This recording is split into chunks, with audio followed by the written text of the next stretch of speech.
अस्सलाम वालेकुम नाज़रीन, पाकिस्तान इकॉनमी वॉच के लेटेस्ट एडिशन में खुश आमदीद। आज के प्रोग्राम में जो कदावर शख्सियत इस वक्त हमारे साथ मौजूद हैं, अगर मुख्तसरन में उनका तारुफ कराऊं तो मैं आपको बताऊं कि दुनिया भर में आलमी सतह पर शोबा साइंस में खिदमात का एतराफ़ जो है वो किया गया। उनके हवाले से आलमी सतह पर एतराफ़ हुआ। चीन का international Science and Technology Cooperation award, उनको इस अवार्ड से नवाजा गया। केमिस्ट्री के शोबे में नुमाया खिदमात उनकी।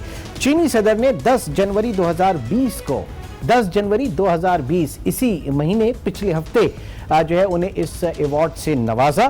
पाकिस्तान के लिए यकीनी तौर से बेलौस खिदमात और पाकिस्तान ने जो इनको रिकग्नाइज किया, ये मेरे ख्याल से वाहिद शख्सियत हैं पाकिस्तान की जिनको तमगा इम्तियाज, सितारा इम्तियाज, हिलाल इम्तियाज और निशान इम्तियाज हुकूमत पाकिस्तान ने अता किया है। 1250 से जायद बैनुल-अक़वामी अशातें हैं इनकी। यूरोप और अमेरिका में तकरीबन 341 किताबों की अशात। साथ ही साथ चीन और अमेरिका में इनके नाम पर तहकीकी मराकज़ कायम हैं। यकीनन आप जान गए होंगे, मैं जिक्र कर रहा हूँ इस वक्त डॉक्टर अताउर रहमान साहब का। डॉक्टर साहब, बहुत बहुत शुक्रिया तशरीफ आवरी का। और आप को जो सर्टिफिकेट और मेडल दिया, मेरी खुशकिस्मती है कि मैं अपने प्रोग्राम के तवस्सुत से ज़रा नाजरीन को ये भी दिखाता चलूँ। तो नाजरीन एक नज़र ज़रा, ये वो सर्टिफिकेट है, उल्टा पकड़ के जो चीनी सदर की जानिब से, ये वो सर्टिफिकेट है जो चीनी सदर की जानिब से इस तकरीब में, बहुत बड़ी तकरीब में इन्हें पेश किया गया 10 जनवरी 2020। और इसमें लिखा हुआ है the International Science and Technology Cooperation Award of the People's Republic of China, certificate Ataur Rahman. This certificate is issued to Ataur Rahman for winning the International Science and Technology Cooperation Award of the People's Republic of China. और साथ ही साथ जो medal है, माशाल्लाह, ये medal अगर इसको close कर सके डॉक्टर साहब, आलमी सतह पर माशाल्लाह एतराफ है आपकी खिदमात का। सबसे पहले तो आप इस हालिया और यकीनी तौर से एक बहुत बड़ा एजाज आपके लिए, न सिर्फ आपके लिए बल्कि पूरी पाकिस्तानी कौम के लिए, थोड़ा इसके हवाले से हमें बताइएगा, इसका बैकग्राउंड। बिस्मिल्लाहिर्रहमानिर्रहीम। चाइना से मेरे ताल्लुकात जो हैं सन 74 से जारी हैं। 74 में मेरा पहला विजिट था चाइना का, जब मुझे लेक्चर देने के लिए, जब मैं कैम्ब्रिज यूनिवर्सिटी में था उस ज़माने में, तो Shanghai institute of organic chemistry में मैंने पहला लेक्चर दिया। और उसके बाद मेरे बहुत इंटरेक्शंस रही चाइनीज़ साइंटिस्ट से पिछले 40 साल के दौरान, और हम बहुत सारे कोलैबोरेशन हमने शुरू किए हैं, बहुत सारे इदारों के साथ ताउन है। कोई 20 सेंटर्स ऑफ एक्सेलेंस हम पाकिस्तान में चाइना के साथ बना रहे हैं। मुख्तलिफ शहरों में पाकिस्तान के इनके Pakistan China rice research institute का एक हिस्सा यहाँ कायम हुआ है, एक हिस्सा चाइना में कायम है। इसी तरह वायरोलॉजी का सेंटर वुहान यूनिवर्सिटी के साथ बन रहा है। आर्टिफिशियल इंटेलिजेंस का सेंटर जो है वो Shenzhen Institute of Advance Technologies के साथ बन रहा है। चिंगहुआ यूनिवर्सिटी, पीकिंग, बेजिंग यूनिवर्सिटी, और इस तरह बहुत सारे इदारों के साथ पिछले 40-50 साल में हमारे ताउन है। एक अभी हाल में हमारे इदारे में एक ऐसी प्रोडक्ट जो चाइना ने ट्रेडिशनल चाइनीज मेडिसिन में 1 साल का क्लिनिकल ट्रायल्स किया है, जो कंप्लीट हुआ है, जो ऑब्स्ट्रक्टिव पल्मोनरी डिजीज के लिए बहुत इफेक्टिव है, वो अब मार्केट होगा पाकिस्तान के अंदर। ये आनबांग फार्मास्यूटिकल। हम तो ये समझ रहे हैं कि जितना आपसे फायदा उठा सकते थे चाइनीज ने ज्यादा आपसे फायदा उठाया, उस कौम ने, उस नेशन ने बहुत ज्यादा फायदा उठाया, हम पीछे रह गए। मैंने भी अपनी पाकिस्तान में बहुत कुछ किया, करने की कोशिश की। जब मैं मिनिस्टर था SNT का, IT का, और फिर मैं चेयरमैन HEC था, तो हज़ारों बच्चों को बाहर भेजा और एक इनकलाब आया जिसकी वजह से जो total number of research publications पर मिलियन पॉपुलेशन आज पाकिस्तान की हैं, हम हिंदुस्तान से आगे बढ़ गए हैं, 21% आगे बढ़ गए हैं। पिछले प्रोग्राम में आपने वो ग्राफ भी दिखाया था जो मैंने आपको दिया था, तो यहाँ भी बहुत कुछ करने की कोशिश की है अल्हम्दुलिल्लाह। अच्छा, अब मैं कुछ बुनियादी चीजें पढ़ रहा था एक जगह पे, तो आपके हवाले से आप गवर्नेंस के ऊपर बहुत ज्यादा जोर दिया कि अगर गुड गवर्नेंस है तो फिर आप तरक्की भी कर सकते हैं, और गुड गवर्नेंस को आप कंडीशन करते हैं सदारती निज़ाम ऑफ हुकूमत से।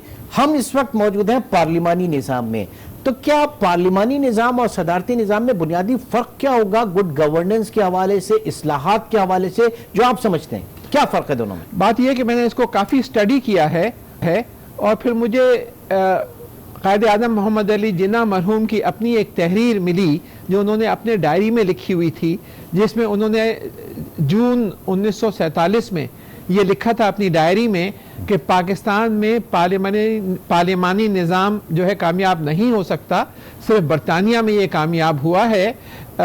हमारे लिए सदारती निज़ाम जो है ज़्यादा मौजू है, क्योंकि उस ज़माने में ही कायद आज़म ने ये भांप लिया था कि यहाँ पे जो जागीरदाराना जो तबका है ये इसके ऊपर कब्ज़ा कर लेगा और हमारे यहाँ मेरिट के बुनियाद के ऊपर बेहतरीन दिमाग जो है वो आगे नहीं आ पाएंगे और आज की दुनिया स्पेशलाइजेशन की दुनिया है। तो उन्होंने फिर ये अपनी तहरीर जो थी ये उनकी शाया हुई थी, एक किताब है जो जिसका नाम है द जिन्ना एंथोलॉजी, और ये लियाकत मर्चेंट और शरीफुल मुजाहिद ने एडिट की थी।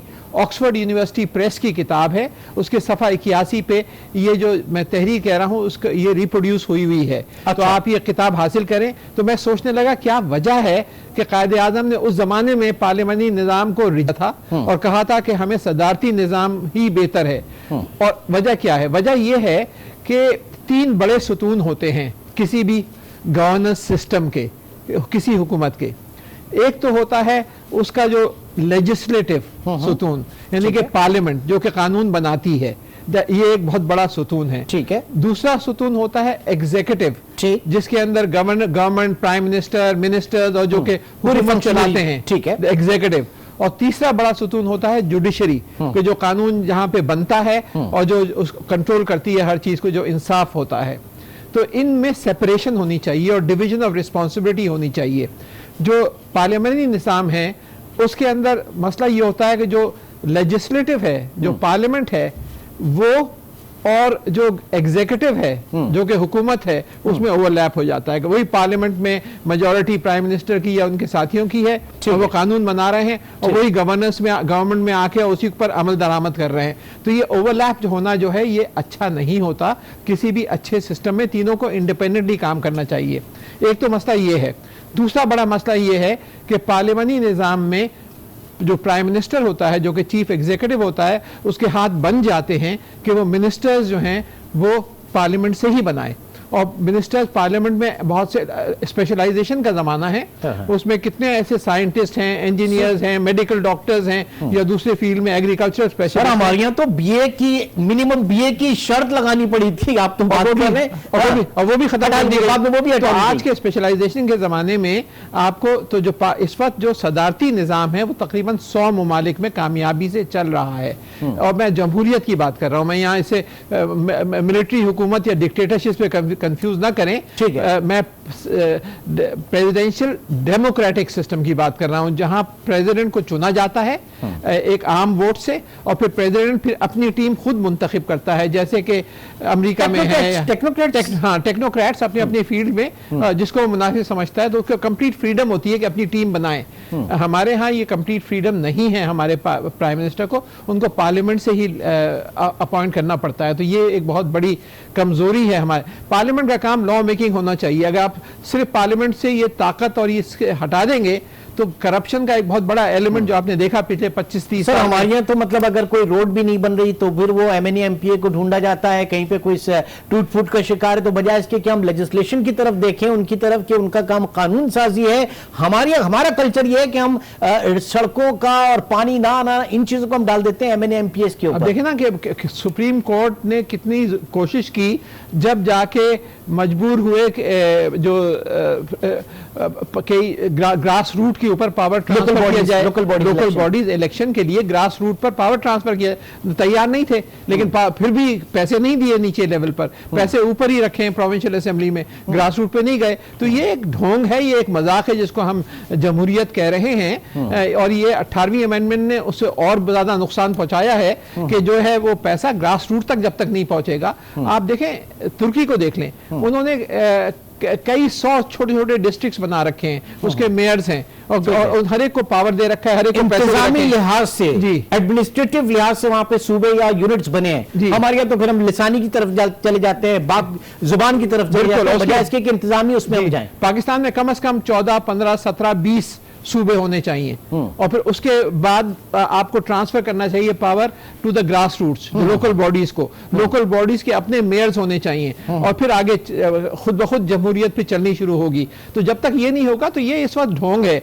जो आपके यहाँ है कि साहब हम जमहूरियत का हम ये ढोंग रचाते हैं। आपके पास जमहूरियत सही मायनों में आई नहीं, लोकल बॉडीज नहीं है, पावर ग्रास रूट पे नहीं है, तो जमहूरियत नहीं है। तो आप ये समझ रहे हैं कि जो इस्लाहात इस मुल्क को, इस कौम को, इस नेशन को आगे लेकर जाएगी वो सदारती निज़ाम जमहूरियत के अंदर, प्रेसिडेंशियल फॉर्म ऑफ डेमोक्रेसी के अंदर हो सकती है, अदरवाइज पार्लिमानी निज़ाम में शायद उसकी गुंजाइश नहीं है, मुश्किलात बहुत होंगी, उसमें मुश्किलात बहुत हैं। सदारती निज़ाम इस लिहाज से बेहतर है, लेकिन फिर भी इंसाफ को काबिज रहना पड़ेगा पूरे सिस्टम के ऊपर कि judiciary must be on the top, चाहे वो प्रेसिडेंट हो चाहे वो प्राइम मिनिस्टर हो, ही मस्ट बी आंसरेबल। जैसे आम आदमी जो है वो जवाबदेह होता है इंसाफ के लिए, वैसे ही किसी के लिए कोई छूट नहीं होनी चाहिए, सबको इंसाफ का जवाबदेह होना चाहिए। तो सबसे अहम सुतून रूल ऑफ लॉ जो है वो फंडामेंटल है और सबसे अहम है इस निज़ाम में। और यही वजह थी कि कायदे आज़म मोहम्मद अली जिन्ना ने यह कहा था। तो जो मैं कह रहा हूं वो मैं अताउर रहमान नहीं कह रहा, ये कायदे आज़म मोहम्मद अली जिन्ना ने कहा था। टू नेशन थ्योरी को भी नहीं मानते थे इंडिया के लोग, जो आज उनको अपने आप को, मुसलमानों को साबित करना पड़ रहा है कि वो एक पैट्रियोटिक इंडियंस हैं या नहीं है। कायदे आज़म की थ्योरी आज देखें 70 साल बाद दुनिया तस्लीम कर रही है। इसी तरीके से वो एक विजनरी लीडर थे। विजनरी लीडर की जब आप बात करते हैं तो फिर मैं बात करूंगा चाइना की, कोरिया की, मलेशिया की, सिंगापुर की भी, लेकिन एक छोटे से ब्रेक की तरफ पहले चलते हैं, फिर मैं कंटिन्यू करना चाहूंगा। नाज़रीन, इंतहाई अहम नुक्ता इस वक्त डिस्कस हुआ कि पाकिस्तान में मौजूदा पार्लिमानी निज़ाम के अंदर किस तरीके से मुश्किलात हैं इन तमाम इस्लाहात के हवाले से। डॉक्टर अताउर रहमान साहब हमारे साथ मौजूद हैं। एक छोटे से ब्रेक के बाद दोबारा मिलते हैं। Welcome back. Doctor Ataur Rahman साहब इस वक्त हमारे साथ मौजूद हैं। डॉक्टर साहब, जब हम बात कर रहे हैं, हम नेबरिंग कंट्रीज़ की बात की, आप हमेशा कहते हैं पाकिस्तान की जो पॉपुलेशन 220 मिलियन की पॉपुलेशन, कंपैरिजन है उसका अगर सिंगापुर के साथ देखें तो वो सिर्फ कितने लाख, 55 लाख, और उनकी एक्सपोर्ट 300 बिलियन डॉलर्स। पाकिस्तान 25 अरब भी शायद हमने 4-5 साल पहले कर ली थी, उसके बाद हम आगे नहीं बढ़ सके। नाउ, जब एक विजनरी लीडर की बात की जाती है तो आप क्या देख रहे हैं? चाइना में डेंग जो है उन्होंने क्या किया, कोरिया में जनरल पार्क ने क्या किया, मलेशिया में महातिर मोहम्मद ने क्या किया, और सिंगापुर में ली कुआन यू जो है उन्होंने किस तरीके से लेके चले, वहां पे क्या क्या फर्क देखा और उनमें वहां के निजाम में और पाकिस्तान में? चारों ममालिक को देख लें जो आपका जिक्र किया।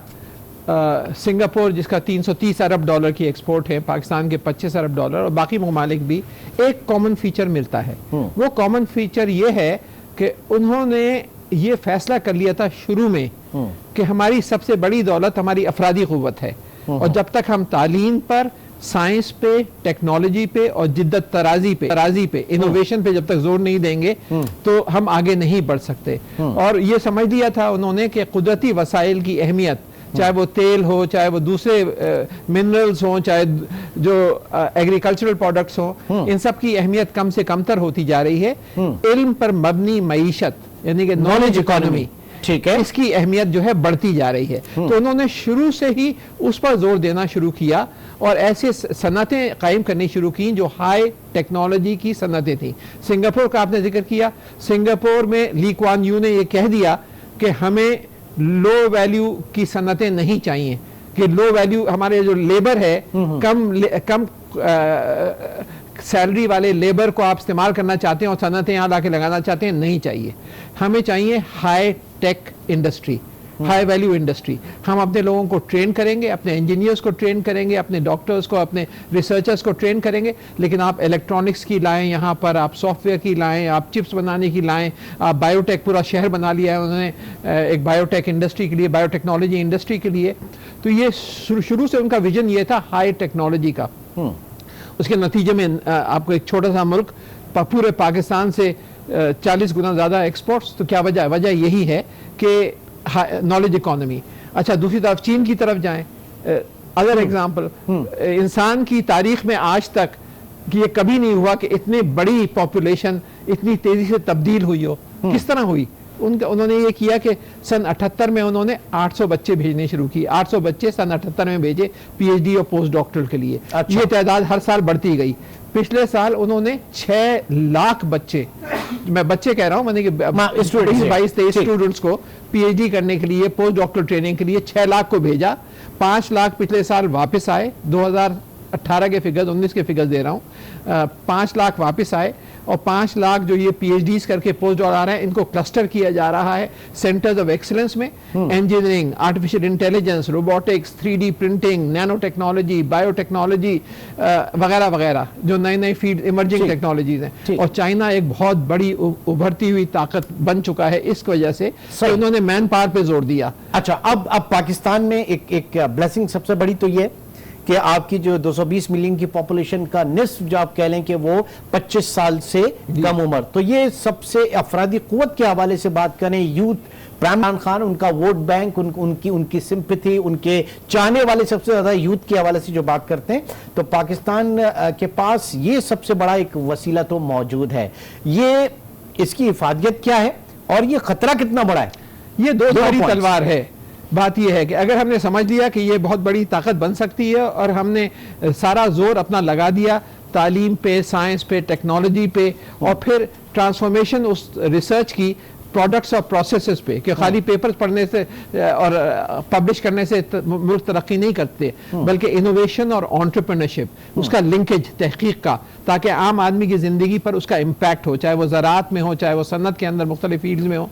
तो जो सीक्रेट है पाकिस्तान के सक्सेस की, जो एक वन लाइनर मैं आपसे कहूंगा, ability to manufacture and export high technology goods, यानी कि हमारी ये काबिलियत कि हम high technology, high value added goods जो हैं उनको प्रोड्यूस करें मुल्क के अंदर, उनको और फिर उनको एक्सपोर्ट करें। ये एक वन लाइन हमारे, लेकिन सर ये वन लाइनर तो है, लेकिन सबसे बड़ा मसला ये है कि वो प्रोफेशनल्स कैसे आएंगे, वो ट्रेनिंग कैसी होगी, कैसे ट्रेन किया जाएगा, कामयाब जवान प्रोग्राम हो या दीगर प्रोग्राम हो, अभी बहुत काम करना बाकी है, बड़े मसाइल हैं इन चीज़ों में।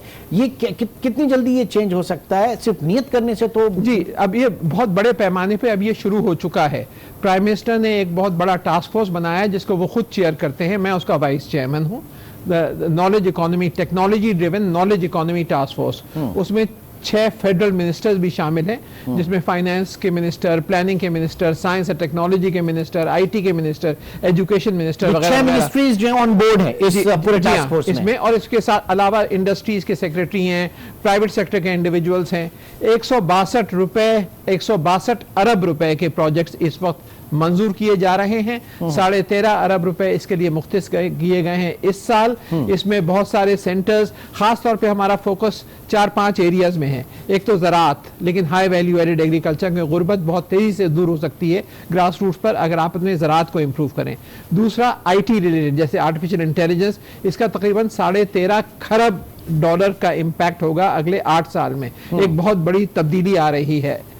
तीसरा जो है वो मिनरल्स, आपके पास मादनियात जो हैं वो बहुत कसीर तादाद में, लेकिन आप उसको यूं ही स्मगल करके बाहर फेंक रहे हैं। चौथा जो है वो है आपका जो न्यू एंड इमर्जिंग टेक्नोलॉजीज जो हैं, जिसके अंदर 3D प्रिंटिंग है, जिसके अंदर बहुत सारे नई नई चीज़ें हो रही हैं, रोबोटिक्स है। सर सबसे बड़ा मसला ये है कि हम एक 27 किलोमीटर की ऑरेंज लाइन ट्रेन जो है उसके लिए तो 300 अरब रुपए खर्च कर सकते हैं, लेकिन आप खुद बताइए कि वजारत साइंस और टेक्नोलॉजी का जो तरक्याती बजट है कितना है? वो 1 अरब भी पिछले साल नहीं था। पिछले साल और कहाँ 300 अरब का वो, 300 अरब रुपए आप खर्च कर रहे थे। कैसे निकलेगी 162 बिलियन के प्रोजेक्ट्स की ये सारी चीजें?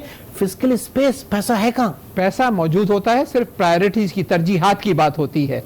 अगर अपने कौमी प्रोग्राम में सबसे ज्यादा तरजीह आप एक नॉलेज इकोनॉमी को देंगे तो पैसा निकल आएगा। और अगर आपकी तरजीह ये रहेगी कि आपको ऑरेंज लाइन बनानी है और ब्लू लाइन बनानी है और पिंक लाइन बनानी है, तो फिर आप ये पैसे बनाते रहेंगे, पैसे आप बाहर जमा करते रहेंगे, अपने महलात बनाते रहेंगे और कौम जो है डूबती रहेगी, जो कि होता रहा है पिछले 25-30 साल में जो कुछ आपने देखा। तो तरजीहात की बात है, पैसा हमेशा होता है अगर आप चाहें, लेकिन आपकी तरजीह सही हो। तो वजारत प्लानिंग डिवीजन जो कितना आगे रखा हुआ है उसने, वजारती मनसूबाबंदी वगैरह जो है उसमें कितना आगे रखा हुआ है? इसमें हर मिनिस्ट्री के अंदर एक नॉलेज इकोनॉमी का उन्होंने प्रोजेक्ट्स रखे हुए हैं। Agriculture ministry, IT, science and technology, industries ministry, atomic energy commission, और वो प्रोजेक्ट सबमिट कर रहे हैं। उसमें हम देख रहे हैं कि लो हैंगिंग फ्रूट क्या है, क्या चीज़ ऐसी है जिसकी वजह से आम आदमी के ऊपर इम्पैक्ट होगा, जिसकी वजह से हम हाईटेक इंडस्ट्री की तरफ जा सकते हैं, सीपैक के साथ लिंक कर सकते हैं। तो बहुत तेजी से ये प्रोग्राम चल रहा है। सीपैक, क्योंकि पाकिस्तान में जो एक रेवोल्यूशन की बात की जा रही थी, सीपैक के हवाले से बात की जा रही थी।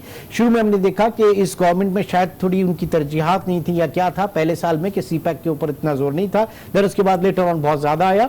सीपैक ने आपके जो इंडिजिनस रिसोर्सेज के हवाले से थर में जो काम हुआ SCCMC का, और वो आपके सामने ही है। अभी तक वो जो मुकामी कोयला है उससे बिजली बन रही है या नहीं बन रही, और जो हम दीगर अपने रिसोर्सेज इस्तेमाल कर रहे हैं या नहीं कर रहे हैं। इस वक्त तो हालात ये हैं कि बिजली महंगी से महंगी हो रही है, गैस महंगी से महंगी हो रही है। ये हम किस तरफ जा रहे हैं, डिलीवर कब करना शुरू करेंगे? यही जो सीपैक प्रोजेक्ट्स हैं ये कब डिलीवर करेंगे हम? देखिए, आप सीपैक के अंदर बहुत से प्रोग्राम्स किए जा सकते हैं। आपने कोयला की बात की, एंग्रो ने प्लांट लगा दिया है, उससे बिजली पैदा होनी शुरू हो गई है, और भी कई प्लांट्स अब इस वक्त लग रहे हैं कोयले की बुनियाद के ऊपर। इसी तरीके से सोलर एनर्जी जो है उसके तहत उसकी प्राइसेस बहुत कम हो गई हैं, और 3-3.5 सेंट से भी कम है, अब तकरीबन 2.5 सेंट में 1000 मेगावाट का प्लांट लगा है सऊदी अरब में। UAE में लगा है 1000 मेगावाट का प्लांट, 2.5, 3 सेंट्स के हिसाब से लग रहे हैं। क्या बनते हैं? 4-4.5 रुपए पर किलोवाट आवर। तो ये अगर इस रेट में आप बिजली बना के सन्नतें को देंगे, आप 5 या 6 रुपए, वही तो कह रहा हूं, तो सारी सन्नतें जाग उठेंगी। बिल्कुल, आज भी हम ऑल्टरनेट एनर्जी रिसोर्सेज की बात करते हैं। पिछले 15 महीने में सूरत हाल क्या हुई, आज पाकिस्तान की इंडस्ट्री जो है वो कितना परेशानी में है, ये सब आपके सामने है। इसके ऊपर एक छोटे से ब्रेक की कॉल है, देन उसके बाद मैं कंटिन्यू करना चाहूंगा। नाज़रीन, यकीनन हमारी तरजीहात हैं, यकीनन हमारे एक विजन है जिसके तहत आगे लेके चलना है पाकिस्तान को, लेकिन ग्राउंड रियलिटी इस वक्त मुख्तलिफ है।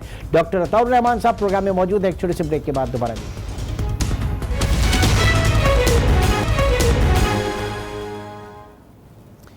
Welcome back. डॉक्टर साहब, बात की जा रही थी सीपैक जो है वो एक गेम चेंजर होगा खित्ते के लिए और फेट चेंजर होगा पाकिस्तान के लिए। सीपैक पे जरा कंटिन्यू कीजिए। जी, बात यह है कि अभी 3 महीने पहले तकरीबन मैं चाइना गया हुआ था। वहाँ पे मेरे नाम से एक इदारा कायम हुआ है जो हुनान यूनिवर्सिटी में, तो मेरे साथ फवाद चौधरी साहब भी थे। तो हम दोनों फिर बीजिंग में उनके मिनिस्टर ऑफ साइंस, चाइना के मिनिस्टर ऑफ साइंस के साथ मुलाकात हुई, और मौजूद था सीपैक। और सीपैक में हम क्या कर सकते हैं, तो एक मेरी तजवीज़ थी उस वक्त, उनके मिनिस्टर ऑफ साइंस को मैं पहले से भी जानता हूं, तो मेरी तजवीज़ ये थी कि हम मिलकर एक जॉइंट कमेटी बनाएं जो कि जिसमें सनतकार भी हो, उनके सनतकार भी हो, हमारे सनतकार भी हो, और स्पेशलिस्ट भी हों, और हम इंडस्ट्रीज आइडेंटिफाई करें कि कौन सी सनतें ऐसी हैं उनकी हाई टेक्नोलॉजी इंडस्ट्रीज जो कि यहाँ आके लग सकती हैं, और उनको लगाने के लिए क्या मराहत देनी पड़ेंगी, टैक्स छूट क्या देनी पड़ेगी, इंसेंटिव्स क्या, जो भी उनको चाहिए दें। एक दफ़ा वो आने शुरू हो जाएंगे, क्योंकि बड़ी बड़ी कंपनी जैसे हुआवे है और दूसरी कंपनीज हैं, अगर यहाँ आके वो अपने प्लांट्स लगाती हैं तो एक स्नोबॉल इफेक्ट पैदा होगा। तो इस पर वो राजी हो गए, एक ये तय हुआ उसकी मीटिंग में, उन्होंने अपने लोग नॉमिनेट कर दिए हैं, अपने लोग नॉमिनेट कर दिए हैं, और अगले महीना 2 महीने के अंदर हम बैठ के उन सनतों को आइडेंटिफाई करेंगे, और फिर उनकी सनतों को मेरी प्राइम मिनिस्टर इमरान साहब से ही बात हुई है कि इनके लिए एक स्पेशल हमें कंसेशन देने पड़ेंगे टू अट्रैक्ट दम। एक दफा 3-4 भी बड़ी इंडस्ट्रीज आ जाती हैं तो पीछे एक लाइन लग जाएगी और एक बहुत बड़ी तब्दीली आ सकती है। ठीक है, और हमारी एग्जिस्टिंग इंडस्ट्री को उससे कोई प्रॉब्लम नहीं है। ये जो है ये होंगी हाईटेक होंगी, ये हाईटेक हैं, जैसे कि उसके अंदर इंजीनियरिंग गुड्स हैं, फार्मास्यूटिकल्स हैं, बायोटेक्नोलॉजी प्रोडक्ट्स हैं, कंप्यूटर्स हैं, इलेक्ट्रॉनिक आइटम्स हैं, शिप बिल्डिंग है, इस तरह के जो हाई टेक हैं, इससे इन इंडस्ट्री से कोई इंटरेक्शन नहीं होगा, बल्कि benefit prime minister Imran Khan अब बकौल आपके, और जाहिर के वो जब भी हम उनको यूथ से उनका खिताब देखते हैं, उनकी तरजीहात देखते हैं, तो एक विजन है उनके पास, और जो बात की जाती है, और इसी सिलसिले में बहुत ज्यादा काम भी हो रहा है। जो वजीर science and technology Fawad Chaudhry साहब, उनका किस हद तक विजन क्लियर है? जाहिर के अभी जो आप बात कर रहे थे टेक्नोक्रेट्स के हवाले से, उनका बैकग्राउंड अलग है और मिनिस्ट्री उनके पास इस वक्त ये है, प्रॉब्लम नहीं है कोई, या वो एक अच्छे उसमें विजन के साथ लेके चल रहे हैं, उनका कॉपरेशन बिल्कुल नहीं, हासिल है। मैं बहुत इम्प्रेस हुआ हूँ फवाद चौधरी साहब से, ओपन माइंडेड हैं और बात को समझते हैं, सुनते हैं। और बल्कि मैं मिसाल भी देता हूँ कि हिंदुस्तान के एक जो बेहतरीन minister of science and technology रहे हैं, कपिल सिब्बल नाम था उनका, वो कानूनदान थे, लॉयर थे, तो अच्छा। और वो जो थे इंडिया के थे। तो ये जो है एक टास्क फोर्स है प्राइम मिनिस्टर का साइंस एंड टेक्नोलॉजी, जिसका मैं और फवाद चौधरी हम दोनों को चेयरमैन हैं। हाँ। और हर महीने हम मीटिंग करते हैं, प्रोजेक्ट्स आइडेंटिफाई हो रही हैं और ये फिर वसीम जा रही की हैं। वो इस्लामी नजरियाती काउंसिल वाली चीजें जो है वो सामने आती हैं ज्यादा, तो इसलिए मैंने पूछा कि वहां पे है क्या। नहीं, वहाँ पे आई एम वेरी इम्प्रेस्ड, क्योंकि वहाँ पे बहुत ठोस काम हो रहा है, बहुत सारे प्रोग्राम्स ऑफ मिनिस्ट्री। इस साल ministry of science and technology का बजट 600% बढ़ चुका है नॉलेज इकोनॉमी टास्क फोर्स की वजह से। जो डेवलपमेंट बजट जो 1 अरब था वो 6 अरब पे पहुंच चुका है और हम इसको 25 अरब की तरफ लेके जा रहे हैं, क्योंकि ऐसे प्रोग्राम जो कि हम लॉन्च करने जा रहे हैं, जिसमें बहुत सारे प्रोग्राम, जिसका दुनिया में क्या हो रहा है सर, दुनिया में क्या हो रहा है नॉलेज इकोनॉमी पे, दुनिया में क्या हो रहा है? दुनिया में क्या हो रहा है, मैं 3-4 मिसालें देता हूँ कि दुनिया के किस तरीके से how truth is stranger then fiction, हकीकत जो है वो कहीं ज्यादा हैरत अंगेज बन चुकी है बनिस्बत किस्से कहानियों से जो आप पहले सुना करते थे। मिसाल के तौर पे आपने टर्मिनेटर फिल्म देखी होगी, आप गोली मारते थे, वो छेद हो जाता है, गायब हो जाता है। ये मटेरियल दरियाफ्त हो चुके हैं अब, जो खुद ब खुद सेल्फ हीलिंग मटेरियल्स हैं। मिसाल के तौर पे आज अंधे जो है अपनी जबान से देख सकते हैं। ये एक कंपनी है यूएस में जिन्होंने डेवलप किया है एक डिवाइस, वो कैमरे से लेती है और वो जो इमेजेस हैं वो एक लॉलीपॉप की तरह के डिवाइस में जाते हैं, जिसमें 400 सेंसर्स होते हैं। जैसी जबान पे रखते हैं वो इमेज जो है दिमाग पे पहुंचती है, रिस्टोरिंग पार्शियल आई साइट। तो नाबीनाओं की नाबीना अफरादों की जो बीनाई जो है वो काफ़ी हद तक बहाल हो जाती है। जस्ट दिस कॉल्ड वाई कैप, WICAB। आज जो है पूरे इल्म का खजाना जो है वो मौजूद है, आप फ्री में डाउनलोड कर सकते हैं। पाकिस्तान में हमने बनाया है iMOOCs, integrated version of massive open online courses. ये लाखों लेक्चर्स हैं, school level, college level, university level. इसका वेबसाइट एड्रेस भी जरा नोट कर लीजिए और दिखाइएगा। ठीक है। LEJ 4 learning LEARNING.com.pk। इसमें school level, college level, university level के सारे कोर्सेज फ्री में हैं, कोई रजिस्ट्रेशन नहीं है, कोई पेमेंट नहीं है। तो पूरा जो तालीम का जो निज़ाम है वो भी अब कॉपीराइट का मतलब नहीं होगा? नहीं, ये हमने इजाज़त से लिया है। अच्छा। सारे जैसे इसमें MIT के ओपन कोर्सवेयर है, खान एकेडमी के कोर्सेज हैं वगैरह वगैरह, उनकी इजाज़त से लिया है, फ्री में कोर्सेज हैं और ये लेकिन एक जगह पे मौजूद हैं। तो ये तालीम के अंदर एक डिस्ट्रप्टिव इनोवेशन है। आज 3D प्रिंटिंग से पूरे के पूरे घर बनाए जा रहे हैं। आज 3D प्रिंटिंग से आपकी ह्यूमन किडनीज बनाई जा रही हैं, यानी कि आप ह्यूमन सेल्स लेते हैं, उन्हीं को मल्टीप्लाई करते हैं और किडनीज जो है लेयर बाय लेयर। सारी बातें हमें आपकी आमद से क्यों पता चलती हैं? आप आते तो आप बताते, ये नजर कहां क्यों नहीं आती? पाकिस्तान में जो जितने भी काम चल रहे हैं आपके अंडर सुपरविजन, जो काम चल रहे हैं, जरा उसके भी बताना चाहिए ना। बताना चाहिए, लेकिन हम साइंसदानों की ट्रेनिंग ये होती है कि खामोशी से अपना काम करते हैं। आप तो करें, हुकूमत तो बताए कम से कम। आप करें अपना खामोशी से काम, हुकूमत तो बताए कि जो प्रोजेक्ट्स वो कर रही है, लेके चल रही है। क्या इस वक्त एक बहुत बड़ी जबरदस्त तरीके से तब्दीली आ रही है जो आपको दिखाई देगी। और Pakistan Austrian university beautiful campus तैयार हो चुका है हरीपुर में, जो कि इस्लामाबाद से तकरीबन 40 मील दूर है। इसमें पाकिस्तानियों को ऑस्ट्रियन डिग्रीज मिलेंगी, ऑस्ट्रिया जाए बगैर। इस साल क्लासेस शुरू हो जाएंगी। बहुत बड़ा प्रोजेक्ट है और ये रेडी है और ये इस रेडी टू ऑफर। इसी तरीके से PM यूनिवर्सिटी की जो बनाई जा रही है उसके अंदर न्यू एंड इमर्जिंग टेक्नोलॉजीज के ऊपर क्या स्टेटस है, कहां तक पहुंचा? जी, ये प्रोजेक्ट अब PC1 जो है इसका ये अप्रूवल के लिए जा रहा है अगले 2 हफ्ते के अंदर, और इसके पूरा प्रोजेक्ट बन चुका है। बाहर के हमने बहुत सारे टॉप साइंटिस्ट और इंजीनियर्स लाइन अप कर रहे हैं जो कर लिए हैं, जो कि इसको मेंटरिंग करेंगे। और इसके अंदर खासतौर पे आर्टिफिशियल इंटेलिजेंस, माइक्रो इलेक्ट्रॉनिक्स और इंडस्ट्रियल बायोटेक्नोलॉजी के 8 डिपार्टमेंट्स कायम होंगे। इसी तरीके से आर्टिफिशियल इंटेलिजेंस के सेंटर्स कराची में और लाहौर में और दूसरे शहरों में कायम किए जा रहे हैं। तो बहुत बड़ा प्रोग्राम इस वक्त चल रहा है। जैसे मैंने कहा कि 1 अरब रुपए भी नहीं था डेवलपमेंट बजट, अब 13.5 अरब रुपए इस साल दिए गए हैं और 162 अरब रुपए के प्रोजेक्ट मंजूर हो रहे हैं। तो इट्स अ साइलेंट रेवोल्यूशन, एक खामोश इनकलाब आ रहा है, लेकिन इसमें वक्त लगेगा दिखाई देने में आपको। ठीक, हम दुआ गो हैं कि जो चीजें जैसे आप बता रहे हैं वैसे ही कंटिन्यू रहें, लेकिन आपकी खिदमत इससे पहले हुकूमतों ने भी लेने की कोशिश की, नजरियात यकीनी तौर से आपने उस वक्त भी कोशिश की होगी, आगे क्यों नहीं बढ़ सकी? और फिर दूसरी ये कि जो पॉलिसीज का तसलसल है, जो कंटिन्यूएशन है वो कितना जरूरी है। ये नहीं कि एक हुकूमत के बाद दूसरी हुकूमत आई तो उसने अपने प्रोजेक्ट्स और सारी चीजों को शेल्फ कर दिया, और इतना जरूरी है। ये बहुत जरूरी है कि कंटिन्यूटी ऑफ पॉलिसी जो है वो बहुत अहम है। हायर एजुकेशन कमीशन का मैं चेयरमैन था, आपने देख लीजिए उसके बाद क्या हुआ, कि उसके बाद तो आपके सामने है क्या हुआ, क्योंकि वो पॉलिसीज जो है बाद में वो डिस्टर्ब कर दी गई क्योंकि हमारा एम्फोसिस था सारा क्वालिटी के ऊपर और क्वांटिटी पे नहीं था, और हमने कोई 11,000 बच्चों को बाहर भेजा पीएचडीज के लिए, और इसकी वजह से एक बहुत इंडिया तक परेशान हो गया था। इंडियन प्राइम मिनिस्टर को प्रेजेंटेशन दी गई थी 22 जुलाई 2006 को मेरे बारे में, और जो 23 जुलाई को हेडलाइन आई हिंदुस्तान टाइम्स में, पाक थ्रेट टू इंडियन साइंस, यानी कि हिंदुस्तानी साइंस को पाकिस्तान से खतरा जो पैदा हो गया था, जो कुछ मैं कर रहा था। अब इंडिया ने भी तय किया है वो HECI बना रहा है, Higher Education Commission of India. लेकिन कंटिन्यूटी ऑफ पॉलिसी जो है ये बहुत अहम है। हर हुकूमत आके और नए लोग अपॉइंट करके और वो नए तरीके से बिस्मिल्लाह करके दूसरे डायरेक्शन में जाते हैं। अब वही सोच यहाँ पे भी चाहिए जो पाकिस्तान में न्यूक्लियर प्रोग्राम, जिस सोच को हर हुकूमत ने कंटिन्यू किया, तो ये रेवोल्यूशन जो है इसके लिए भी कुछ ऐसा होना चाहिए, ऐसा जरूरी है। इसमें खास तौर पे हम बर्तानिया से सीख सकते हैं, जिन्होंने एक शैडो कैबिनेट बनाई रखी है,